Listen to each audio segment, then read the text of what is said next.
Now, the latest on a fire that displaced 12 families in Janesville today. And President Trump is now calling African-American Congressman Elijah Cummings racist. More on this growing feud. Plus, why a group biked almost 300 miles to raise money for the treatment of an incurable virus.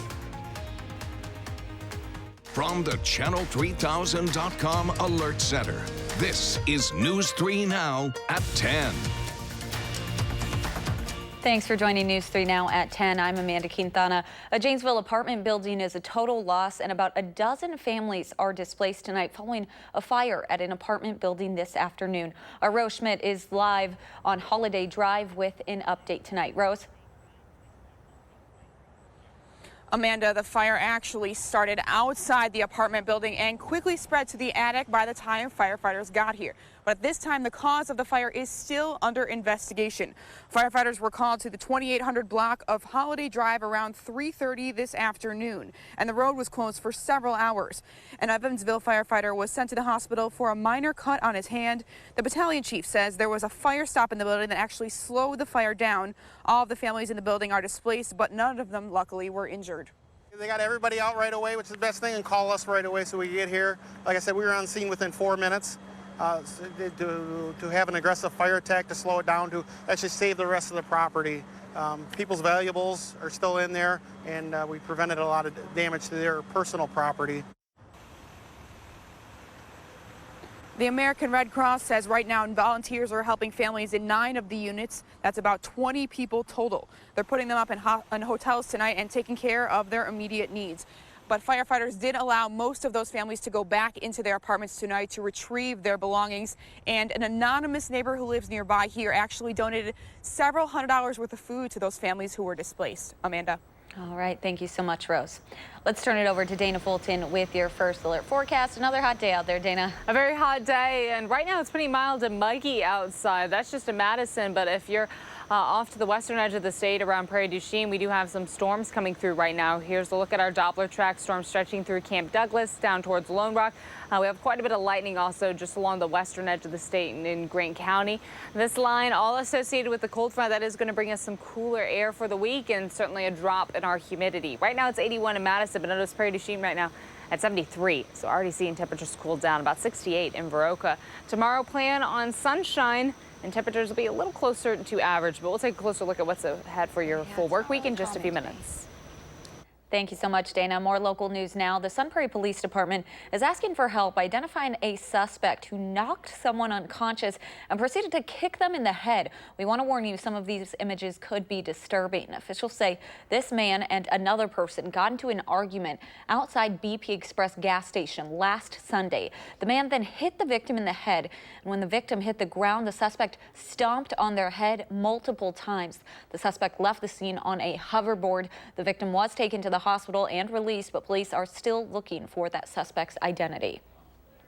Police are searching for 2 suspects after a marijuana smoke session at an apartment turned into an armed robbery yesterday. Madison officials were dispatched to the 200 block of West Lakeland Place after 2 o'clock. Authorities say a 20-year-old male victim and an unidentified woman were approached by 2 men in their 20s who they met the week before. Chief Mike Koval's blog says the group went into an apartment complex to smoke weed together when one of the suspects took out a gun and said he was going to rob them. The 2 suspects ran away before police arrived. The Milwaukee County Medical Examiner's Office has been reporting a rash of fatal overdoses in recent days and are now adding 3 more to the list. Authorities say those 3 overdose deaths were all reported in less than an hour today. Officials have now responded to 12 since Friday morning, with the majority in Milwaukee. Autopsies on the probable overdose victims will be performed tomorrow. 3 people are in the hospital after a crash last night in the town of Beloit, and officials believe speed and alcohol were likely factors. Authorities say 20-year-old Kevin Lugo struck trees and a pole near St. Lawrence and South Paddock Road.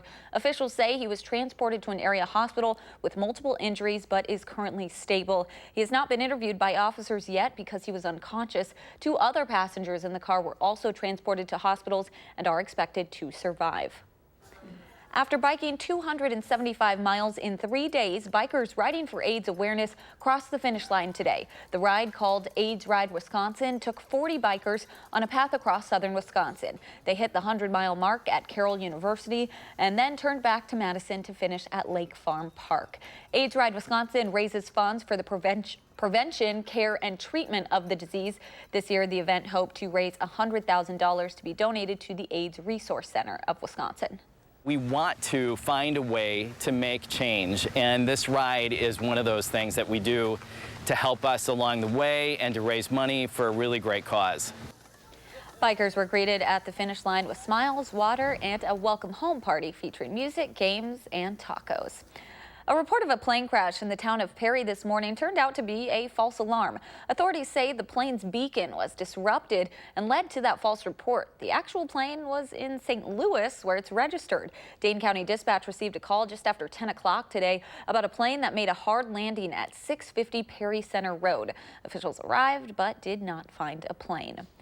President Trump started his day today with new attacks on Democratic Congressman Elijah Cummings and his home district in Baltimore. So far, Republicans have been mostly silent, but CBS News' Nicole Killian has more on the response from many others. President Trump defended his Twitter tirade against Maryland Congressman Elijah Cummings, saying Sunday there is nothing racist in stating plainly what most people already know, that Elijah Cummings has done a terrible job for the people of his district and of Baltimore itself. The president doubled down after calling the city a disgusting rat and rodent-infested mess, and no human being would want to live there. This is being perceived as racist. Do you understand why? I understand why, but that doesn't mean that it's racist. The president is pushing back against what he sees as wrong. The president's acting chief of staff said the president called Cummings out over perceived conditions at migrant detention centers along the southern border, following his dressing down of the acting head of Homeland Security. What does that mean? What does that mean when a child is sitting in their own feces, can't take a shower? Come on, man. In Baltimore, the local Sun newspaper slammed the president in an editorial with the headline, "Better to have a few rats than to be one." The paper's op-ed writer told CBS News at some point you just have to address the stupidity of it. City officials also took aim. It's just unfortunate that the president of the United States, who is supposed to be the leader of the free world, can stoop to such lows. The controversy is drawing comparisons to the president's recent attacks on 4 Democratic congresswomen of color, all-American citizens, to go back to their own countries. Our president has a hate agenda. Some Republicans had trouble defending the president. Is that presidential leadership? Well, I didn't do the tweets, Chuck. I can't talk about why he did what he did. In some of his other tweets, Trump called Cummings a racist and accused Democrats of playing the race card. New tonight, police are responding to an active shooter at a food festival in California, and a spokesman says there are casualties. Few other details are currently available, but Bay Area TV stations are reporting that ambulance crews were told 11 people were down after shots rang out on the last day of the Gilroy Garlic Festival, an annual 3-day event south of San Jose. Gilroy police say the scene is still active and they do not currently have the shooter. 2 American teenagers are in custody for murder abroad, and a shocking photo of one of them in custody has resurfaced. Police arrested 2 Americans from the Bay Area Friday for the killing of an officer in Italy. 19-year-old Finnegan Elder and 18-year-old Gabrielle Natale Horth are being held in a Rome jail, accused of aggravated murder and attempted extortion. A prominent Italian newspaper obtained a photo of one of the suspects sitting blindfolded in a police station after being taken into custody. Investigators say the pair stabbed Officer Mario Grega 8 times during a drug deal gone wrong and confessed during interrogation. Despite the accusations, neither of the Americans have been officially charged. The New York man whose 2 young children died after he left them in a hot car is on suicide watch. 39-year-old Juan Rodriguez faces 2 counts of manslaughter and 2 counts of criminal negligent homicide for the deaths of his 1-year-old twins. Supporters yelled, "I love you," as Rodriguez hugged his wife outside of the court where he was released on bail last night. His lawyers say they're worried about his mental state. My client is inconsolable. I mean, he is beside himself in grief, and he's been that way for a period of time. And I'm concerned, of course, about his mental health. Prosecutors say the body temperatures of Luna, the girl, and Phoenix, the boy, reached 108 degrees after Rodriguez left them in his car for 8 hours on Friday while he went to work at a VA medical center in the Bronx, where he's a social worker. Prosecutors say Rodriguez did drop off his 4-year-old son at daycare, but never took the twins to their daycare. He's due back in court next week. Police in Hong Kong fired tear gas at protesters today for the second day in a row in an attempt to drive them from the streets. The demonstrators are demanding the resignation of the territory's leader. They also want direct elections for her replacement and an investigation into police use of force to quell earlier protests. Hong Kong has had a series of pro-democracy and anti-government rallies and marches this summer. Many of those have ended in showdowns between police and protesters. Still to come on News 3 Now at 10, how a local organization is celebrating 130 years of giving back and helping our area meet health and human service needs.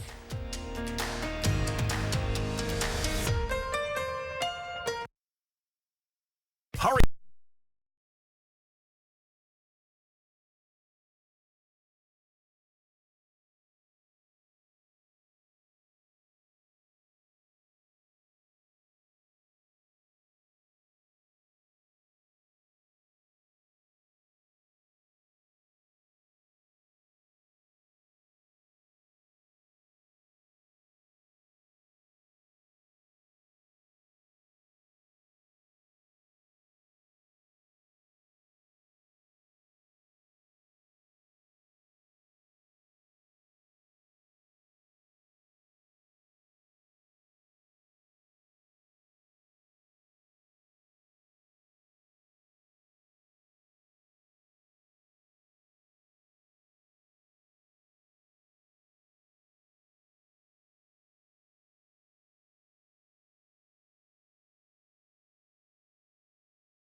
Welcome back. One of Madison's historic philanthropic organizations is turning 130 years old. Gabriela Becerra has more on how they're using their birthday celebration to continue giving back.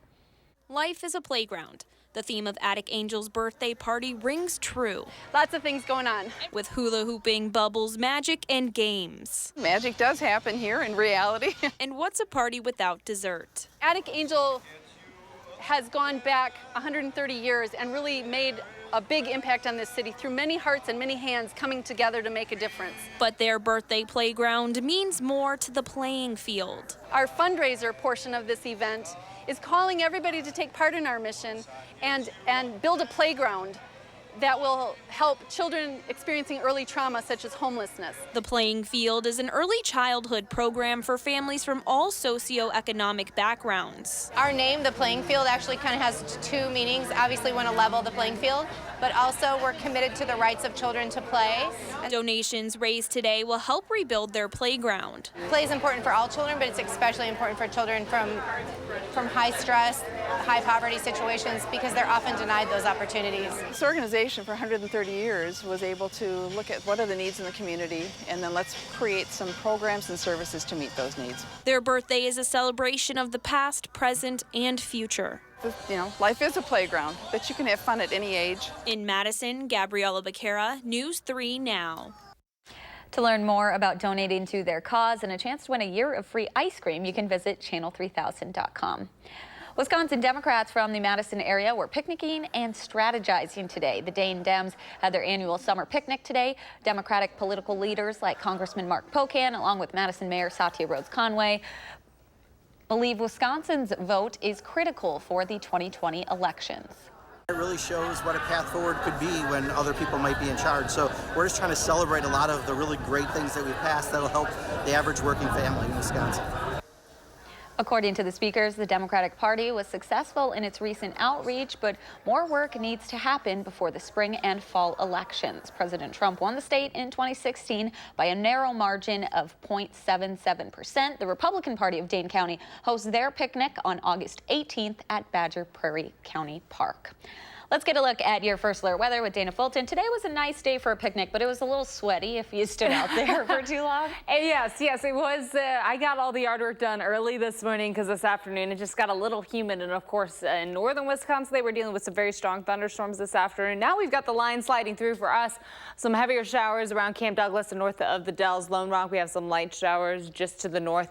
And then looking towards Viroqua and Prairie du Chien, just outside of Fenimore, we have some heavy rainfall coming through right now. Some lightning also, so these thunderstorms coming in. No severe potential really for us tonight. We already had the watches and warnings up to the north. We're just expecting this line to slide through for us for the southern end of the state and bring some heavier rainfall at times, but thankfully for the rest of the week, a little cooler air does move on in. Today we had a high of 88. Should have been in the lower 80s for those afternoon highs. It was a little warm, a little above average, and also just a little humid thanks to this warm front that passed right on overhead, driving the storms and the warmer air on in. Now we have a trailing cold front that's going to slide through and cool our temperatures down as we head through the next several days. Even right now, notice the difference. Iowa City to Waterloo, a 10-degree drop or jump there. 81 also in Madison, 75 in La Crosse. Our dew points still pretty high. Those will start to drop for us over the next few days, and that means that it's going to feel much more comfortable outside by Monday evening.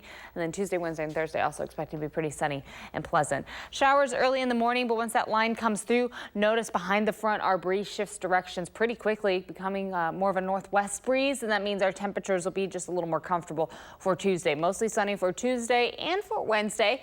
We aren't expecting anything new to move in for the middle of the week. We get to enjoy a few days of dry weather, sunshine, and comfortable temperatures. As far as precipitation totals with the rain coming through tonight along the state line, we may see some areas get close to an inch if those heavier showers start to trail each other. But overall, most of the area expecting right around 1/4 of an inch, may see up to 1/2 an inch for other areas. And heading north, of course, lesser amounts coming through tonight as more of the storms have already slid through during the day. The rain comes through, and then for your drive into work on Monday, we may see a few lingering showers, but most of the storms are out of here by your morning commute. In the afternoon, temps will be in the lower 80s again, and then heading into your Tuesday morning, upper 50s for our overnight lows, and temperatures will only climb to the upper 70s for those afternoon highs. We'll start the day off in the upper 60s overnight with a mostly cloudy sky. It doesn't allow us to cool down too much, and then in the afternoon, a seasonal day, 82.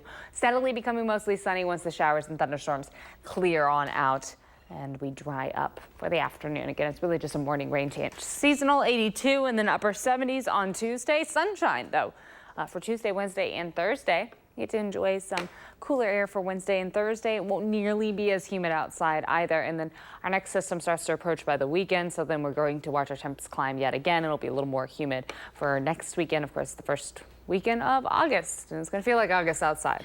All right. Thank you so much, Dana. First day in full pads for the Packers. We'll show you Matt LaFleur's first impressions next in sports.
Well, first-year head coach Matt LaFleur definitely consistent. Today's practice, 1 hour, 50 minutes, 1 minute shorter than yesterday. He's not a big 2-hour practice guy. He said yesterday that his practices may seem a little short, but an extra half hour isn't really going to make a huge difference come the season.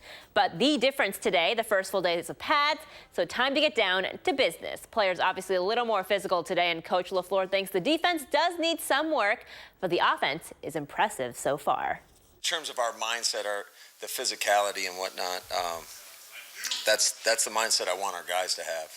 But no, yeah, there was some good things today in the run game, and you know, the improvement that I saw was just like we talked about yesterday, was with our backs, you know, pressing those landmarks, and it started to open up some seams, and our guys are doing a good job up front, capturing some of the combinations, and you hit it and read it one gap at a time. Well, the Brewers gunning to sweep the Cubs today, and they need it with a tight race at the top of the NL Central. Kyle Schwarber having quite the day. Gets into the upper deck, grand slam in the second inning off of Zach Davies. Cubs up 4-0. Schwarber with 7 RBIs on 2 home runs today. Fast forward to the 5th, Brewers down 7-2. Christian Yelich, always reliable, the reigning NL MVP, loops one down the left field line. That one is fair. Orlando Arcia scores. The Cubs evidently saved all their runs for today's game. Brewers lose 11-4 the final. Both teams have the day off tomorrow. So here's a look at what is happening in the NL Central standings. Cardinals were alone at the top, but they lost to the Astros today, so now they're tied with the Cubs for the top spot. Brewers just 1 game behind those 2 teams. The FedEx St. Jude's Invitational in Memphis, Tennessee. Brooks Koepka on 6 here, nails the birdie putt. He's at 14 under at that point. And then later, Webb Simpson, he was pretty good today too, shooting a 64, finishing at 13 under. But Koepka was way ahead of the pack today. He finished the day at 16 under, winning by 3 strokes. It's his first World Golf Championship title. NASCAR at Pocono Raceway today, 5 laps to go on the restart. We've got some contact. Kurt Busch into the wall, Ricky Stenhouse Jr. and Michael McDowell involved in the crash as well. But Denny Hamlin hanging on, holding Eric Jones for the win. It's Hamlin's 5th time taking the checkered flag at Pocono, so safe to say he likes it there.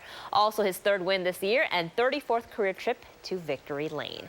Finally tonight, I love these team names. The Biloxi Shuckers, they're the Brewers AA affiliate, visiting the Jacksonville Jumbo Shrimp. That is a team name, folks.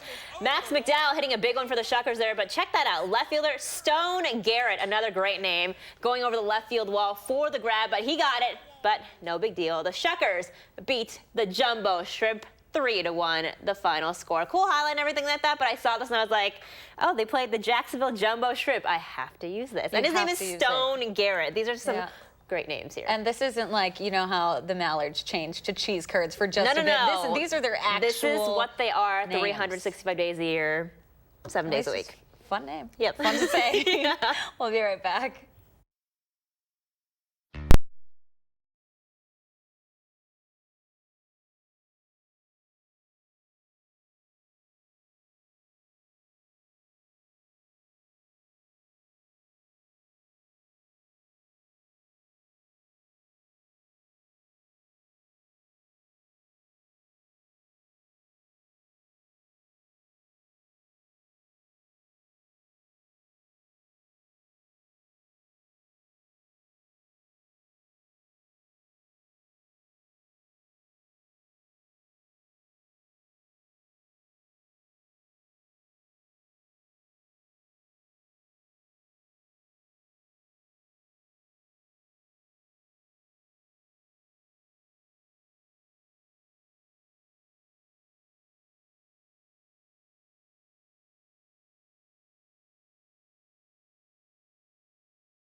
All things fiery were celebrated today at the Midwest Fire Fest. Blacksmith, glass artists, and fire dancers gathered this weekend at Westside Park in Cambridge for a non-traditional art fair. But event coordinator Lori Struss says the Fire Fest is more than just about the art.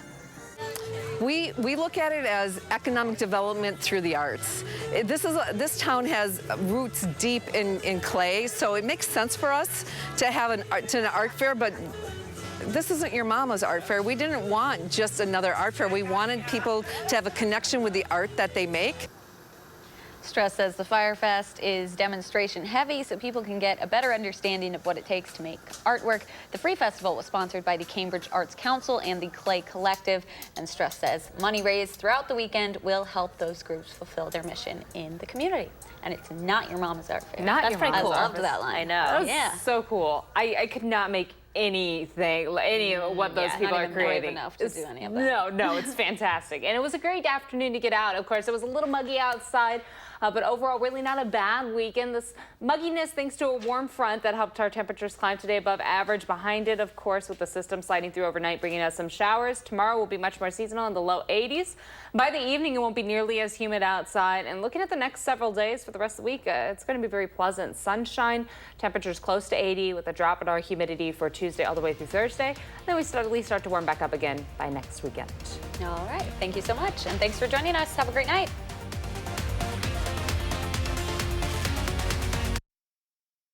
Now.